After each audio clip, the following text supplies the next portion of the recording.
अस्सलामु अलैकुम वरहमतुल्लाहि वबरकातुहू। दोस्तों, आज हम कुवैत की कुछ बड़ी और इम्पोर्टेंट न्यूज़ आप हम दोस्तों के साथ शेयर करने वाले हैं, जो कुवैत में रहने वाले अजनबियों के लिए काफ़ी ज़्यादा अहम और इम्पोर्टेंट होने वाली है। चलिए फिर बढ़ते हैं अपडेट की तरफ। दोस्तों, पहली अपडेट ये है कि जुमेरात को कुवैत एयरवेज, जजीरा एयरवेज और DGCA के बीच एक बैठक हुई है, यानी एक मीटिंग हुई है। और इस मीटिंग के दौरान जिन 34 देशों से डोमेस्टिक वर्करों की वापसी का सिलसिला शुरू किया जा रहा है, इस हवाले से जो टिकट की कीमतें हैं वो कम करने के हवाले से बातचीत की गई है। बताया गया है कि कुवैती नागरिकों का बोझ जो है वो कम करने के लिए टिकट की कीमतें जो है वो मुमकिन है कि कम की जाएंगी।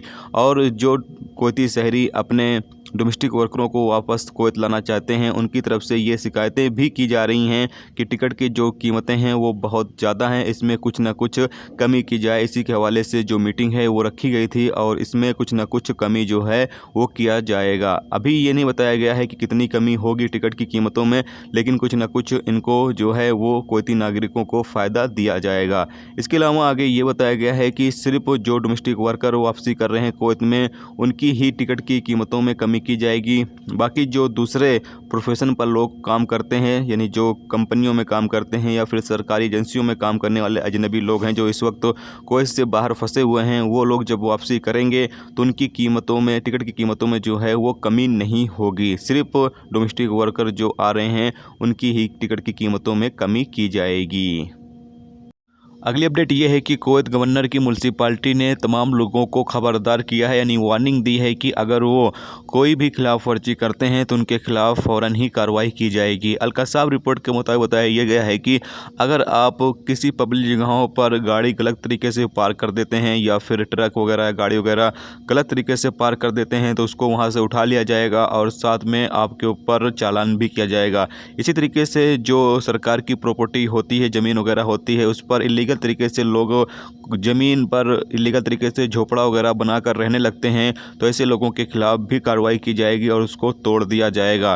तमाम लोगों से अपील की गई है कि इस तरह की खिलाफ वर्जी बिल्कुल भी ना करें। अगर इस तरह की कोई भी खिलाफ वर्जी करता है तो उसके खिलाफ फ़ौरन ही कार्रवाई की जाएगी, क्योंकि अभी कुवैत के अंदर किसी तरह की कोई भी खिलाफ वर्जी अगर कोई करता है तो उसको बर्दाश्त नहीं किया जाएगा, उसके खिलाफ फ़ौरन ही कार्रवाई की जाएगी। तो आप तमाम लोग भी इस चीज़ का ख्याल ज़रूर रखें।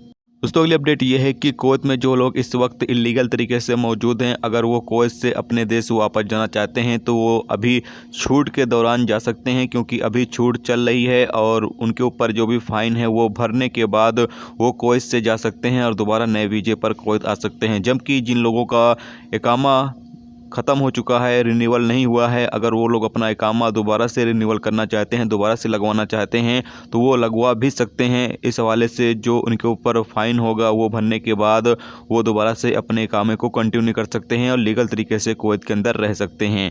तो जो लोग भी इसका फ़ायदा उठाना चाहते हैं वो लोग फ़ायदा उठा सकते हैं, क्योंकि बाद में अगर आप फ़ायदा नहीं उठाते हैं, यानी कुवैत से अगर आप बाहर नहीं जाते हैं अपने देश वापस, या फिर आप लीगल तरीके से नहीं रहते हो, तो फिर आप पकड़े जाने की सूरत में आपके खिलाफ कार्रवाई की जाएगी और आपको कुवैत से डिपोर्ट कर दिया जाएगा। दोबारा आप कुवैत कभी भी नहीं आ सकते हो। तो इसीलिए ये एक तरह का जो ऑफ़र दिया गया है, आप तमाम लोग इसका फ़ायदा उठाते हुए या तो फिर आप कुवैत से चले जाओ या फिर आप अपना जो हालात है वो बेहतर कर कर आप लीगल तरीके से कुवैत के अंदर रहने लगो।